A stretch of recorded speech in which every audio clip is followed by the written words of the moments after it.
In today's video, I'm going to share the cold, hard truth about making a move to the Chicagoland area, specifically the western suburbs. As a reminder, before we jump in, I'm Mike Thornton. I have a real estate team here in the western suburbs, a top 1% team in Chicagoland. So if you want to know more about our area, or if you're making a move here, reach out to us. Our information's in the description.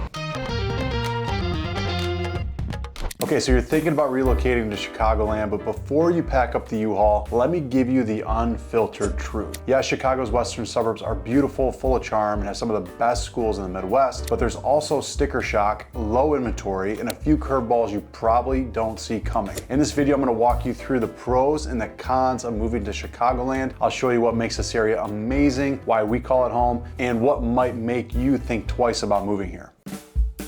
So let's jump in. First, let's start with the elephant in the room, and it's housing prices. The median home price in DuPage County is north of $450,000. Towns like Naperville, Hinsdale, and Elmhurst are well north of that. Hinsdale, Western Springs, they are over $1 million for the average home. So if you're looking to move here, depending on where you're coming from, home prices could be a challenge. When homes hit the market, they're gone fast, often in just a few days with multiple offers. We're still very much in a low inventory environment here in Chicagoland. We don't build a ton of homes. We're pretty landlocked. So we are unlike some of the other areas in the country that has higher inventory over the last year or two. We are still in very much a seller's market. We're dealing with one of the tightest markets in years. It's even worse now than it was in 2020 and 21. We have some people with a reverse migration who might have moved south during COVID are coming back, and many folks that still have those very low interest rates are not willing to sell and move up to a much higher interest rate. So buyers are having to compromise potentially, smaller yard, older layout, longer commute to get into the right home for them, given the low supply. Now, with that said, there are reasons people still are moving here in droves. It's not just hypes. We really do have a great place to live. Wheaton, Glen Ellyn, Naperville have some walkable towns, Hallmark movie, great coffee shops, farmers markets, live music, boutique shopping. Schools here are among the best in the state. District 203 in Naperville, District 200 in Wheaton, and Hinsdale 86 are all top earners every single year. They are awarded for how excellent their schools are. We also have excellent metro access that gets you in and out of the city very easily. We have lots of parks, forest preserves, trails, things to explore. Places like the Illinois Prairie Path, Cantini Park, and Morton Arboretum, those are all staples in the western suburbs. But there is a flip side, and this part might surprise you. There are a few things that catch new residents off guard. First, maybe it's not a surprise, property taxes. The taxes here are no joke. It's not uncommon to pay $10,000 to $15,000 a year on a $600,000 home. Second, many of the homes are older, which could be a good or bad thing depending. Lots of character, but it wouldn't be shocking to drive up and down the streets of Wheaton and find homes that are 120 years old. That is not, again, uncommon here. Then there's the weather. If you're not from the Midwest, brace yourself. Winters are long, cold, and snowy. We average 30 to 40 inches of snow every single year. And a lot of times it's not even about how cold it gets, it's about how long it stays cold. Many years we're seeing snow still in late March, early April. The poor baseball teams are out there and they're not even getting rained out, they're getting snowed out. But once summer comes in Chicago, there's nothing like it. It is the best place in the world, in my opinion, to spend the summer months. We have a beautiful city, and it's just the architecture is amazing, food, scene, art, all that good stuff. All right, so let me give you a few tidbits of things you might not read online. School boundaries, for example, can be complicated. You might have two houses on the same street feeding two different districts, so you always need to double check before you buy. Some of these websites that show real estate will show you the nearest school, not necessarily the school that your house would attend. So you really need to double check, even call the district to make sure you know what the school district is for that home. Next, it's not a given that everyone has the same utility service. There are some unincorporated areas mixed in with corporated areas where you could be serviced by a different trash company. You might have different services that come with the property. You might be part of the park district or not. So it's important to know and to connect with a top realtor in your area when you're moving in to understand what comes or doesn't come with the property that you're purchasing. Again, be prepared for higher home prices, be prepared for maybe multiple offer situation, and if you do score a place, for higher property taxes. But with that said, if you work with someone who knows the area, knows the market, and knows how to compete, you can absolutely find your dream home here. I help families relocate to Chicagoland every single week. I'd love to be a resource for you. So again, if you're planning a move, let us know, connect with us. We are top 1% earners in this area, so we do lots of business, are very well qualified to assist if you're looking to get into this area. Again, thanks for watching. Hopefully that's a few helpful hints if you're looking to make the move here. And until next time, have a great day.